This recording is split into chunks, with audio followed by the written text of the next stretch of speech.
Broadcasting live from the Business RadioX studios in Atlanta, it's time for Charitable Georgia. Brought to you by Bees Charitable Pursuits and Resources. We put the fun in fundraising. For more information, go to beescharitablepursuits.com. That's BEES charitablepursuits.com. Now, here's your host, Brian Pruitt.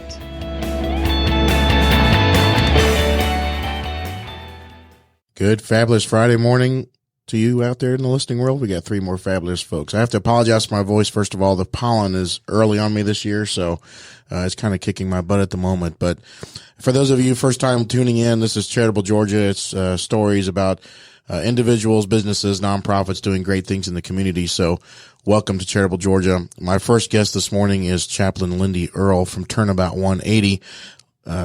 Chaplain Earl, thanks for being here. Good morning. Thank you for inviting me. So you and I have talked a little bit. I've heard some stuff that you presented on what you do and why you do it. But give us a little background. First of all, tell us about TurnAbout 180 and how you got there and why you're doing what you're doing. Okay. Well, why I'm doing what I'm doing goes back to my childhood. And when I was a little girl, I was raised in a very religious home and I wanted to grow up to be a pastor. And I was told you can't. And back then you couldn't. And life went on. And so I got into the business world. I was a college professor. I was vice president of marketing. I was an entrepreneur. And then one day I got a phone call and this guy on the other on the other end of the line said, "We'd like to hire you as a chaplain." I said, "Well, that's great, but I'm not a chaplain. I have an MBA, not a, theology degree." And he said, "No, we'll train you." And I said, "What does it cost?" He says, "We'll pay for it." And I'm like, this is just too good to be true. And sure enough, they put me through the training and got me certified and I became a chaplain. But I work for a nonprofit where our focus is helping other people, whether they're dealing with childhood angst, grief, just not waking up happy every day like we should. We're meant to be, live this life as well as we can. Life is very, very short. And so, at TurnAbout 180, the whole goal is to take you from where you are, if you're not on a very happy path, to where you can be. And we do this through seminars, through Bible studies, and through one-on-one.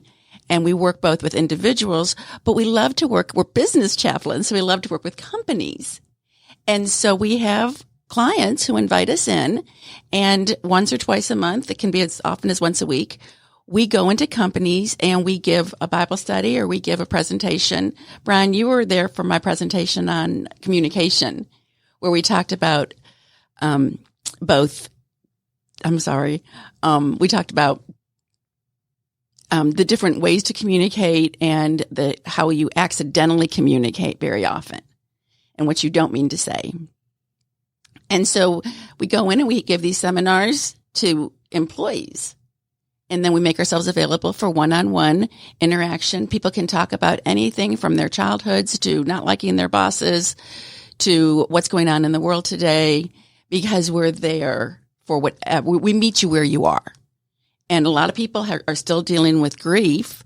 Might have been their mother died 10 years ago. Might have been they had a break with a family member and they've never dealt with it.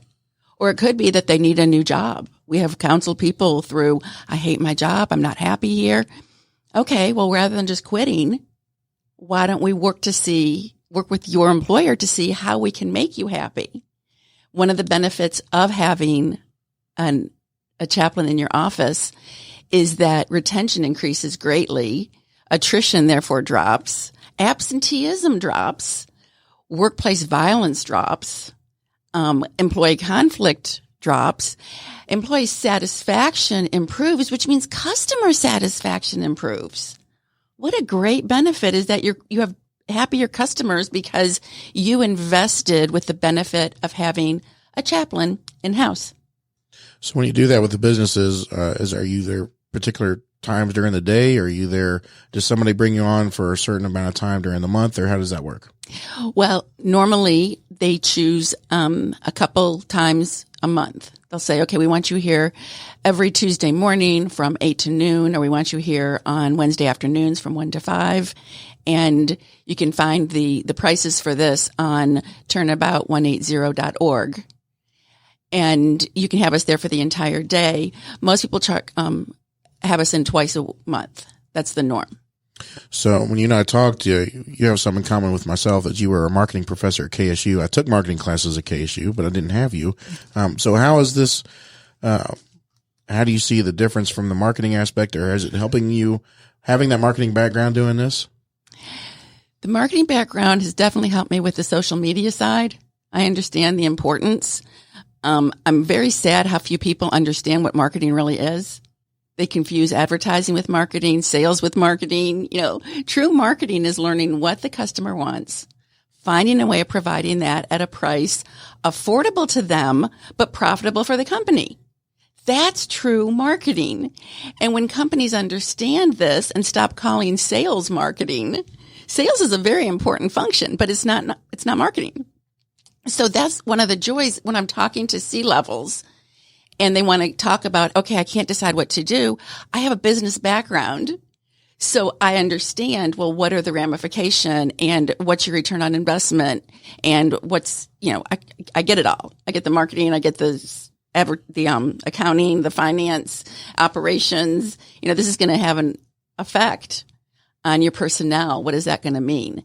So from that perspective, my business background has been very beneficial in working with clients because I can definitely understand. Now, if I'm meeting with an engineer and they want to talk about the first derivative of, I don't know, speed, being, whatever it is, I don't even remember what those were. No, I can't go there.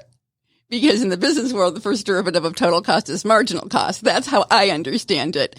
But it's great to talk to people without a business background and say, well, have you considered this? And I'm doing it from a Christian point of view because we're business chaplains. The chaplaincy is as important as the business. So you also work with individuals, correct? Absolutely. You're able to do weddings as well as funerals and counseling and that kind of stuff. So, I'm sure there's a plenty of difference between working with a business and an individual, but can you walk us through that process a little bit? Yeah. I often meet people, who their company does not offer this benefit, but they realize I'm not as happy as I should be, or I'm having marital problems, or like I said, don't like my job, and they just need somebody to talk to them about it. A lot of divorce situations. And my goal is always to keep relationships as intact as possible. If they're thinking, I want to quit my job, I want to leave my spouse, what can we do to, see it from every point of view? So we can meet by Zoom, we can meet in person, or we can meet by phone. And a lot of people want phone. They like the anonymity. And that's fine with us, whatever works. And we can offer different genders of chaplains. We have male chaplains as well. Are you guys national, or are you just here in Georgia, or where is the Turnabout 180? We are located locally, but yes, we are national. We've had out-of-state clients many times. So I have to ask, every time I see you at a networking event, you're carrying around baskets of mints. What's the story behind that? Okay, the story behind my candy basket is when I was first introduced as a chaplain at companies, there are 100 employees in this company, and I'm walking up and down the hall saying, hi, I'm your new chaplain. And they were kind of like, oh, okay. And some people were very receptive. We know you're coming. This is great. But I just found that if I had a candy basket, I would say, hi, would you like a piece of candy? Now, I'm in their office, so obviously I'm safe. And they would say, sure. And as they were taking their candy, I would say, by the way, I'm Chaplain Lindy. I'm one of the benefits your company offers. And it was a great introduction to being able to talk to people, because very few people want to pass up candy. And even if they do, they'll at least still talk to you and say, thank you, no. And when they go, I don't need, it's too early in the morning. I'm like, are you going to have coffee breath in half an hour? Yeah, I'll take one for later. So that's how it started. And so when I started attending network events, which is where Ryan and I met, I just thought, you know what? If it works at the companies, it'll work in the networking world. And it's become a joke. Yeah, well, like Stone, you don't turn down food, but I'm sure you don't turn down candy either. Absolutely. And I did learn, my dad taught me, if someone offers you a mint, take it. Yes. People ask me that all the time, and they'll ask, "Are you trying to tell me something?" I'm like, no, I'm just being nice. So if somebody wanted to get a hold of you, either for your services for business or individual, how can they do that? Admin at turnabout180.org will get you directly to me. You can also go to chaplainlindy@gmail.com. Awesome. Well, Chaplain Lindy, I appreciate your time this morning. You mind sticking around, listening to these next two stories? Looking forward to it. Awesome. Now we are going to move over to Miss Christine McCartney, who has got an incredible story herself, but you're with Sorrow to Strength Grief Coaching. And tell us why you want to, because there's all kinds of different coaching. There's business coaching, there's marketing coaching, but you've decided to kind of take it to the next level with the grief coaching, because you've had personal experience. But if you don't mind, can you share your story and why you're doing it? Absolutely, Brian. First of all, thank you for inviting me. I appreciate this. My story is kind of an odd story, how it goes back to my life. I was originally from Canada. My husband and I came from Winnipeg, Manitoba, and we came down to Georgia, and he went to chiropractic school at Life College. He and I were together for 30 years. We started our own business. We owned Lake City Chiropractic here in town in Ackworth. And in 2015, he was diagnosed with stage 4 esophageal cancer and passed away in 5 months. So now we had a business. We had 2 young girls. They were 16 and 12 at the time. And so I knew that whatever I had to do for my kids. And so I ran the business for about a year and then realized this was not my dream, this was his dream.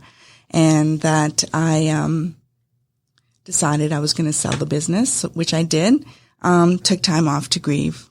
And I did not go to what are those grief support groups? Like, I never did anything like that. I just kind of convalesced at home and did everything myself and made sure my kids were okay. And as I said, I took time for myself, made sure the kids were okay.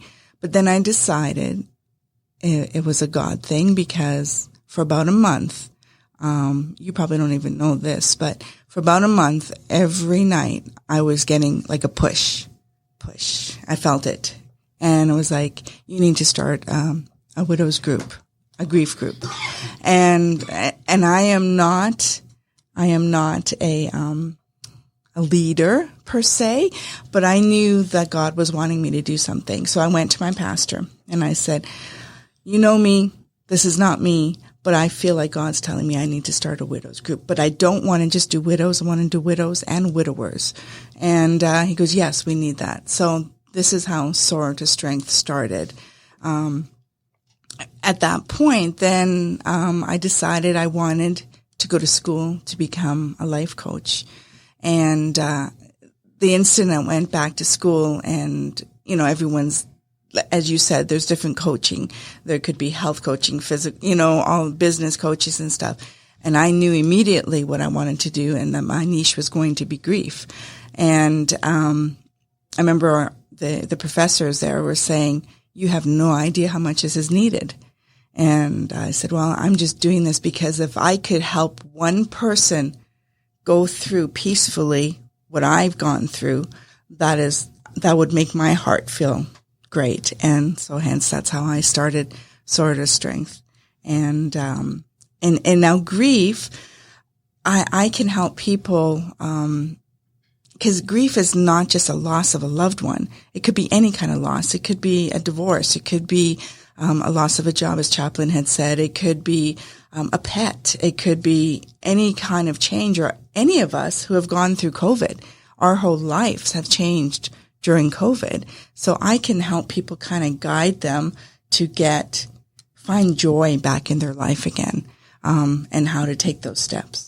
I like the name Sorrow to Strength, because it takes a lot of strength to go through what you did and then start this and help others, because going through something personal like that, obviously being a man of faith, I don't think there is anything coincidental wise, but God takes you through things, and it's for that reason to help other people.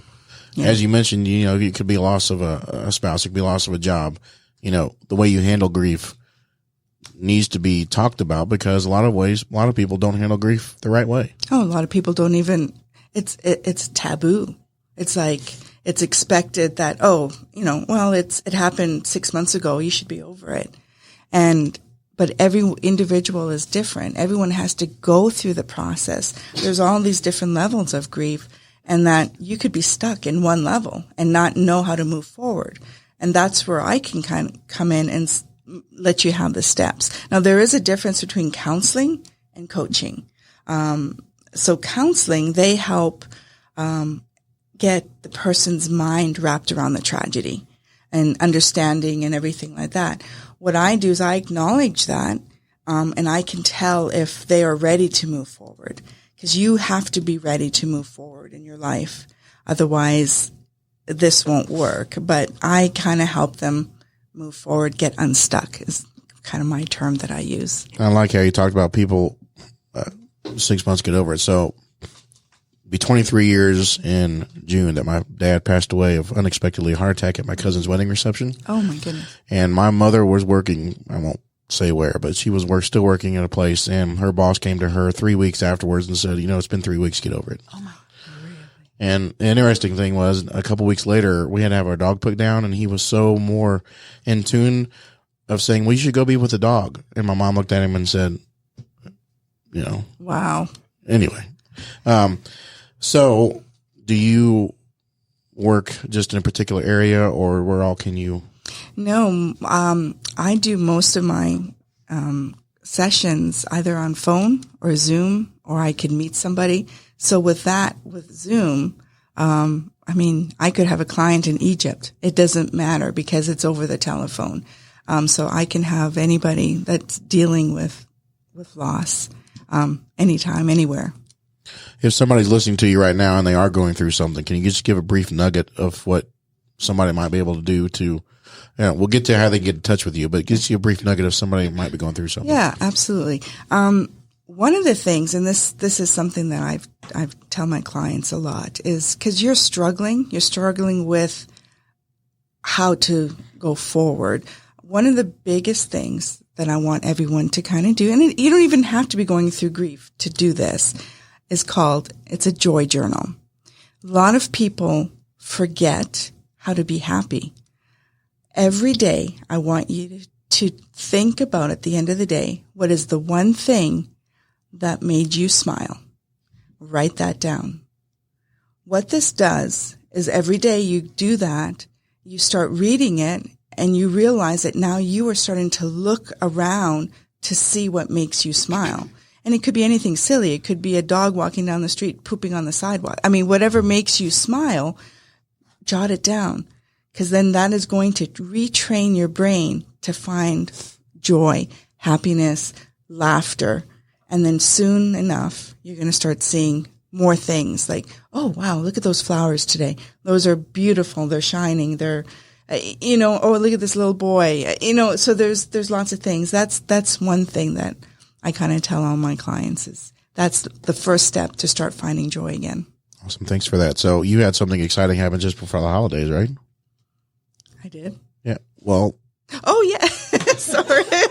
I'm like, what was that? Yes, I got engaged. So yeah, my husband, like I said, was gone for 7 years, and it's like the whole dating world was crazy, but I found a wonderful man, and we're getting married in 2025. So we got some time. There you go. Well, congratulations on that. Thank you. So if somebody wants to get a hold of you, learn more about your services or schedule something, how can they do that? You can call me or call or text at 404-542-1229. My email is Christine@sorrowtostrength.com. My website is www.sorrowtostrength.com as well. Awesome. Well, Christine, thanks for coming and sharing a little bit about your story. And do you mind sticking around next? Absolutely. We are now moving over to Miss Charlie Derrien from Charlie's Angels Movers. Charlie, thank you for being here this morning.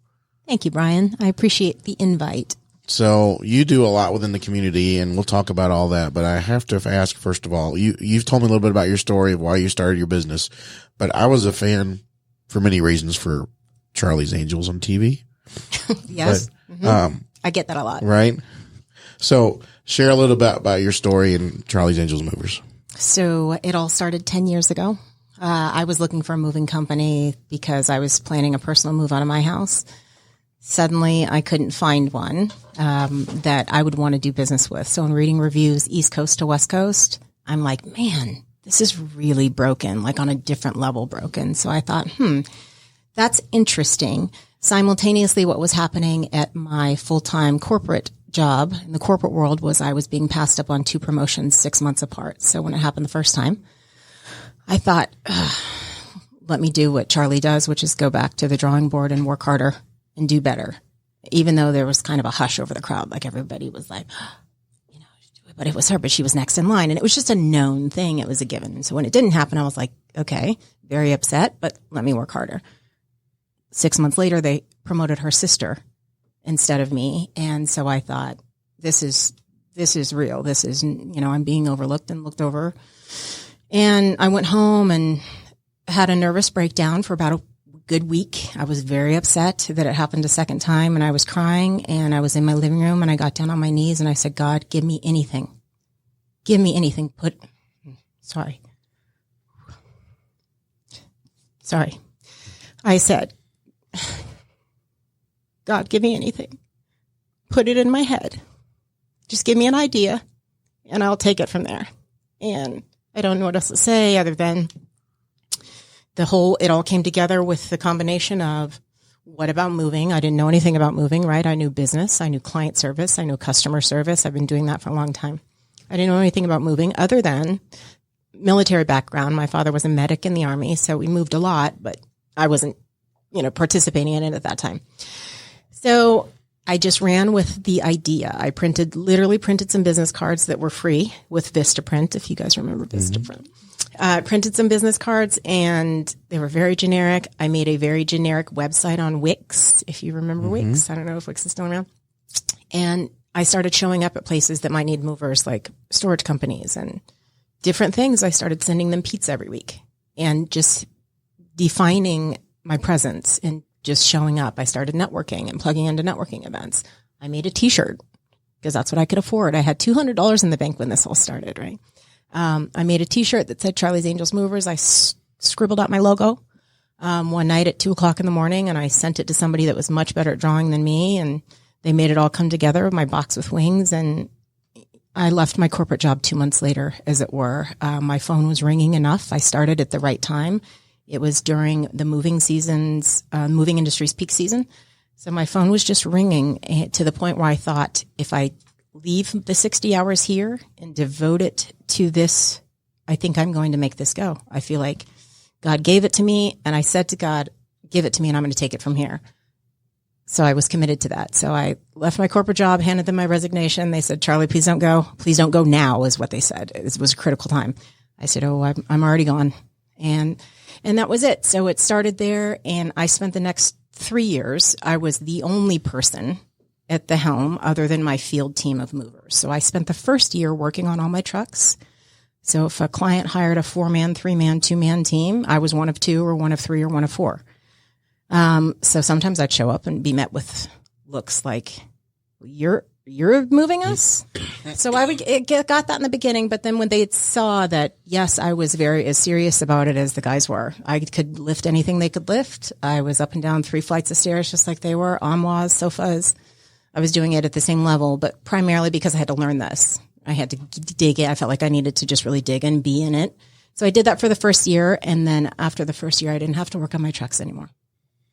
Well, it's don't apologize for choking up, because when God speaks to you and you listen and you do what he thinks you do, it's amazing what he does. I mean, we all have the stories of why we're doing what we're doing. And, it's just really cool to learn more about stuff that you do, because I mean, just recently you were gone on because it was from the Super Bowl and the NBA All-Star game. You got some gigs for that. Yes. Right? Got a contract. Yeah. So that's just amazing. So you based in Ackworth, right? But do you do all over? We do. We're local, regional, national moving. We'll facilitate anything out of state. We do light commercial now, because any of our clients that we've moved residentially, if they have a business, they always call us and say, but Charlie, I know you don't do commercial, and so we always say, of course, we would thank you for, choosing us again. And yeah, of course we'll do it. But So you also just opened up an office in Texas, correct? we did. So we started franchise in Houston at the top of the year. So I have one of my brilliant COOs out there, 2 COOs with my company. One's my brother that you mentioned, Stone. That's Brad. And then the other one is Corey. And he's opening up operations out in Houston for us. Moved there. His fiance was already over there, runs a very large real estate company, her and her father.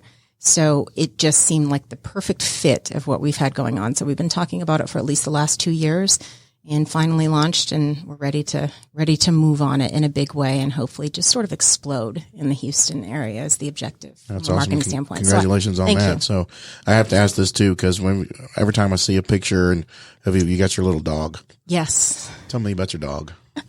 Thanks for asking about my dog. That's Biscuit. So Biscuit is actually my child, right? He's definitely an extension of Biscuit. Everywhere I travel, I do a lot of traveling, business and otherwise. Biscuit goes everywhere that I travel to. I got him as a puppy. He's 6 years old this year. He's obviously something of our mascot has become, right? He comes to the office with me. Everybody loves him. He doesn't deal with everyone. But for the people that he does deal with, he's he's just a great little road dog and companion and my little furry love. And he was hit by a car in 2018. I don't know if you guys, it's such a good story. Go ahead. It's kind of long to tell it, but the short version is, I don't know if you guys know Toby Carmichael at the Lake City Animal Hospital. He's my vet. So Toby is so many levels of fantastic, but I met Toby because my dog was hit by a car. I showed up in my raggedy old, at the time I had Charlie's Angels charity truck, where I was doing things with homeless people. We were doing haircuts and feeding them and doing different things. So I came in my raggedy old 15-foot box charity truck that I didn't even know was going to start. So I let my door accidentally swing open and I heard him before I saw him, and I went out there and he was just broken. Like I could tell his back, something was devastatingly wrong. Back was broken. His legs were just hanging. He was limp and I'm looking at him, knew he was dying. So I have this truck that I just pulled from storage, my charity truck, because I'm getting ready to put it back on the road and we're doing some things. And I'm like, I knew it wasn't going to start because it hadn't been starting. So I was waiting for the mechanic, whatever. I went out. I was frantic. I was hysterical. I was the only one home. I didn't know what to do. Panic. Go outside. And I'm like, I just wasn't in my right mind. I called 2 vets. Toby's office answered and said, come on. We're technically, we're getting ready to leave, but come. How far away are you? Come on. So I was like, what I would do, I call Uber. I go out and I just turn the truck over. I start straight away, which I was like, I go to, I was thinking God about that, right? So I drive to the vet. He meets me out in the parking lot. He's like, are you Charlie? And I said, I am. And, I'm crying. I'm trying to make my way through the tears. I'm holding him. He takes them out of my hands. He's like, I see your signs, nice to meet you and tell me what happened. I explain, goes back in the room. He's gone for about 15 minutes and he comes back out and he's like, I don't know how, cause he saw him too. So I'm looking at him, reading him like, I know it's bad. And he comes back out of the room 15 minutes later and he's like, I don't know quite how to say this basically, but he's fine. Like there's no internal. And then he just brings him out and he walks over to me and I'm just like, what do you mean? Like, Toby, you saw Dr. Carmichael, you saw that he wasn't fine. Like how, like that's just so many levels of, and in that moment, I needed my dog to live through that in that moment. I was going through some other critical things in my life and just a bad time. So it just all worked for good. And I have an amazing relationship with Dr. Carmichael now. I see him everywhere, networking all over the city. And that's my buddy. That's amazing what God shows up when he does. My little Biscuit. Yes. What kind is Biscuit? Biscuit is a Maltese Yorkie. Okay. Yeah. You also have some kids as well. I do. I have 3 kids, Caden, Dane, and Kennedy, 24, 16, and 13. My oldest son was diagnosed with bacterial meningitis at 3 weeks old. So he deals with a lot of things physically, a lot of physical handicap and mental handicap. So, we deal with sort of the special needs, side of things. And which is why I know that that I do a lot of things from a community standpoint. So, and I'm really just following the things that speak to me specifically, the Horizon, the gala tonight. I'll be attending the gala. So somebody was good enough to get me tickets after I missed my deadline. And I thought I was well ahead of the curve, but I did get a couple of tickets. I'll be at the gala just to support. And, give back to that. Of course, the Ackworth Community Garden is another one of my loves because I've learned to plant things in the last couple of years, and miraculously they're growing. They never grew before, but I'm just like, God, could you help me out here with this one? And, and everything's just growing. So I guess they like the energy at my place and some of the things that I'm doing. So, Ackworth Community Garden, I'm learning some things from there. They didn't know that it was kind of double-edged for me. Right. So yes, I want to come and help and do the things, but also there's master gardeners in there that are I'm asking all these questions. So I'm getting educated. And then I had a lunch yesterday with, I don't know if you guys know Jimmy Durham, but good friend of the mayor's, Tommy Olligood, if you know Tommy. And it was just an amazing lunch where I learned about Kenyan Connections. I don't know if you guys know this program. Yeah. Mars Hill Church is plugged into it, as I understand it. But anyway, really passionate about being able to, the idea of going over and helping orphaned kids over in Africa. And so they're planning a trip for July. So really excited about hearing more about that and seeing how me and my children can maybe go over and lend something to that from working and helping them build. That's awesome. I'm going to circle back around to what you're doing in the community, but I wanted to also, you have one of your children was on American Idol, right? Yes, he was. Can you share that experience? Yeah, sure. So Dane, my middle, he's 16-year-old. He's brilliant in his craft. He is a performer and all around entertainer. So he dances, he acts now and is doing some theater. And he's a phenomenal singer. So now I'm getting him to the point where he's writing and encouraging that. And the things that are coming out with just him writing is just brilliant. But he was on American Idol at 14, 2 years ago. Lionel Richie said yes, absolutely yes. Luke Bryan and Katy Perry said, come back in 2 years. Your voice sounds young. Come back in 2 years. So he may be back in 2 years, or he may be a star by the end of this year. I just needed that little boost. Who knows? Yeah. But so we've had many auditions since then. The next big boy band that you guys will probably all come to learn in the next year or so. So while he didn't make that audition, it was so much fun that they flew us out to LA and he got to go through the whole experience, and Fox Studios were there, Simon Cowell's people, NBC Studios. Like it was just a bit, he's literally just dipping his toe in, and dipping his toe has been in just some very big projects. So we're just excited, and all the support that I can give him. And of course you presented something to me that with one of the events that you have going on, and I'm always one to say, hey, if you have a spot for my kid to just do a song, the crowd would be pleased. Yeah, we're still working on that too. So, all right. So before I get to all the community stuff, you've started another venture, right? Don't you have something with used cars? I do. So actually a couple. So Brian, there's a few things that we've only talked, I guess, to a certain point, but I do have Charlie's Angels Chariots used car sales.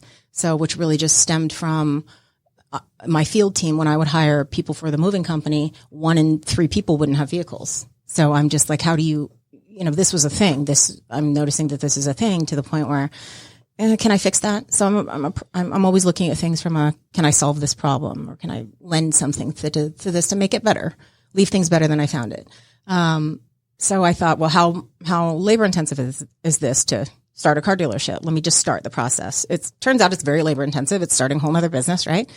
Took me about a year back and forth with the city and licensing things. Anyway, we are finally there. Charlie's Angels Chariots is just a sweet number in my office. So now it turns out everybody wants a car, right? So it went from just my field team and being able to, give them an option that wasn't buy here, pay here, where they were getting not a good deal, right? But based on their credit and their circumstance, whatever, this is just what was happening. So now, if you work here, it's an extra incentive to retain my people as part of it, right? So if you work here, I have a car program for you, a car buy program for you, but stay the course, stay out of trouble. I deal with a lot of young men that didn't have structure growing up. As I learned them, they don't have mom and dads. They come from broken homes. So there are things, not all of my field team, but a lot of them. And so, yes, I'm the boss. Yes, I'm the CEO. Yes, I'm the owner, but I'm also mama bear. And I also, it's important to me when they come on board and don't have their driver's license. I have, young 20-year-olds, 25 that don't have their driver's license. Well, I want to know about that. Why didn't you have your drive? Do you know how to drive? Yes, you know how to drive, but no one's ever, they didn't have parents that were teaching them type of thing. So they just it just fell to, now you're 20, 25, and you don't have a driver's license. We can help you with that. I have a course right here in my parking lot. Let's teach you how to drive. So at least 2 guys, we've moved on to getting their driver's license, and we always celebrate those kind of wins so it's important with my field team, with all the training that I do. the message that I really convey is that you can't be in my space and not level up. You can't be around me in my presence and not get better in some capacity, right? Because of your energy to me, I'm getting better. You're giving me something too. So I have a responsibility almost to give that back to you. So I'm just doing that in all sorts of ways. So yeah, the car dealership. Also, I'm building out a venue, Heaven on Earth event venues. I've incorporated. So that should probably be people will be staying there and wanting to stop by and see what's happening probably at the end of this year, but it's on schedule for 2024. Awesome. Well, maybe we can do some events there. We can absolutely do some events there. We haven't even gotten to that part yet, but I'm excited to talk to you about it. Awesome. Yeah. Well, all right. So we're going to move into, because you do a lot for the community. I mean, you've shared a lot already, but you and I were introduced by a mutual friend, Melissa Pearson from the Barter Company. Yes. And my favorite redhead. Yes. I love giving her a hard time. She gives it right back. But when I came into your office after you asked me to come speak with you, you were already on a thing for karaoke. Yes. I'm the title sponsor. So, you're also my title sponsor for something I'm doing all year long with trivia that's rotating 12 charities all year long. So again, thank you for that. But, absolutely. You just give back so much to the community, and it's awesome to hear. I mean, we all have great stories and why you do what you do, but why is it important to not only be a part of the community, but give back? Some things definitely when it comes to helping people, I have a special place in my heart for elderly people, and animals. Anybody that doesn't have a voice necessarily or can't use their voice or doesn't know how, like that, those are kind of the things that speak to me. Jeez, you're pulling on my heartstrings this morning, Brian. Like, what are we doing here? It's important to me because my childhood was very broken. And, my brother, who is my COO, we have a good story just in our childhood that we came from very little and it was a struggle. And now we're here and we don't struggle. We still struggle. Everybody struggles, but we struggle different. And so it's important for me to not forget where I came from and to just help people. Like, it's in my heart. Well, I appreciate that. And no, you're fine. I mean, this is why the show's around. I mean, if we can't get inspiration from the three of you or if people I've had on the past, then there's something wrong with them. I don't know, but, no, it's just incredible the amount that you do, that all of you do. So I'm going to circle back around to you in a second because I asked everybody this towards the end, but I want to go back. I'm going to kind of go back this way to Christine. You do a lot. I see you a lot in networking. You do a lot of stuff too. Why is it important for you to be part of the community? As I said earlier, if I can help one person to find peace and go through what I did, that would make my heart feel good. So that is my goal. It's not about money. It's not about people knowing who I am, anything like that. It's for my own self and peace. Chaplain Lindy, why is it important for you to be part of the community? I think that some people are definitely called to mission fields across the country, across the world. I really believe our mission field starts as soon as we step outside our front door. And you can affect somebody's life every single day with a smile, a kind word, a compliment. I love walking past somebody and just saying, cute shoes. And guys really like it. They're like, wow, you noticed my shoes. I love guys' socks. Guys wear the greatest socks. And it just means something to be noticed. People need to be loved. They need to be appreciated. And we can do that on a daily basis with very little effort on our own part. Mostly we just need to be aware. No, thank you. So, all right, Charlie, coming back to you for a second. So I guess if you ask Brad, he can tell you from the first night, I like putting stuff together and having fun. And I know Brad had a pretty good time at the first trivia. He had a great time. They told me all about it. I'm sorry I missed it. Yeah, well, hopefully you can be back 2 weeks. Yeah. Week and a half, actually. I'm there. For this one's for the Pettit Preserve. For those of you who wanted to be part of that, it's going to be for the Pettit Preserve this time. All right, so if somebody wants to get a hold of you for your moving, for your cars, whatever, how can they do that? They can call 678-523-5353. Really our primary number. I do have a separate number for the car dealership as well, but you call the primary number, everything's out of the same office. So you can just kind of tell whoever's answering the phone what service that you're looking for. Also, charliesangelsmovers.com is our website. charliesangelsmovers@gmail is our email address. And you can Google us and we're kind of everywhere. Lots of Well, and the billboards too, you can't miss them. Can't miss the billboards all over the place. I love it. Again, I just love the picture with you and Biscuit. It's awesome. Thank you. So, real quick before we wrap up with the last question, can you share about Arioki? Can you tell us about that? Yes, thank you.